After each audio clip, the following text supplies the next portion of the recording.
За өнөөдөр Монгол улсын 23-24 оны улсын төсвийг улсын хурлаар хэлэлцэж байна. За шинэ хөрөнгө оруулалт байхгүй улс орны эдийн засгийн хүндэрсэн нөхцөл байдлаас улбайлж одоо энэ төсвийн хөрөнгө оруулалтын асуудал нэлээд хүндэрсэн гэдэгтээ одоо бид санал нэг байна. Энэ ингэхээс ч өөр арга байхгүй. Сангийн яам бас энэ хүнд нөхцөлд тодорхой зөв шийдэл олгох ийм арга хэмжээг зохион байгуулсан гэж би бодож байна.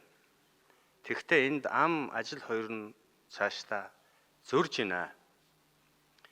Энэ хөрөнгө оруулалтын асуудлуудыг 22-23 онд амжсан хөрөнгө оруулалтыг шийдэх асуудал дээр бүх төслүүдэд эренбэлнэ гэж сангийн сайд ардчилсан намын бүлгийг сангийн яам дээр аваачиж төлөөлөлтөд уулз хэлж ирсэн.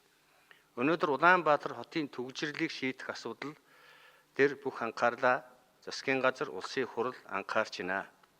Энэ зөв байх төгжрлийг бууруулах ёстой. Гэтэл өнөөдөр улсын хурлын 50 гишүүн хөдөө орон нутгаас сонгогдсон. Тэнд бас шийдэх ёстой олон асуудал байна. Засгийн газрын мөрийн хөтөлбөрт тусгагдсан байгаль орчин, хүний эрүүл мэндтэй холбоотой энэ утааны асуудал дээр баруун бүс нутаг засгийн газрын мөрийн хөтөлбөрөөр Көшөөтийн уурхайг түшгэлсэн сайжруулсан түвшний үйлдвэрийг байгуулна гэж 22, 23, 21 оны төсөвдөр бид хөрөнгө мөнгө тавиад энэ асуудлыг шийдэхийн төлөө баруун бүсийн швед сонгогдсон улсын хурлын 15 гишүүн энд их анхаарал хандуулж явсан. Энэ асуудал яагаад 24 он руу ордгийм бэ? Энэ хүний эрүүл мэндтэй холбоотой. Энэ байгаль орчны холбоотой асуудлыг чи яагаад эренбэлж хоошоор уулж байгаа? Энэ дэр нэг хариулт авъя. Ер нь өнөөдөр баруун 5 аймагт 300 гаруй мянган хүний эрх ашиг байна. Улаанбаатар хотод сая хүний эрх ашиг байдсан бол баруун аймагт чинь 300 400 мянган хүний эрх ашиг байна. Дээр нь өнөөдөр Монгол улсын засгийн газраас байгаль орчин, агаар хөрсний бохирдол, хүний эрүүл мэндийн төлөө бүх зүйлийг шийднэ гэж байгаа. Шин сэргэлтийн бодлогочин чинь бодлого явуулж байгаа. Энэ дээр нэг хариулт авъя. За дээр нь наран цогтаргаас сайдаас асуулт авнаа.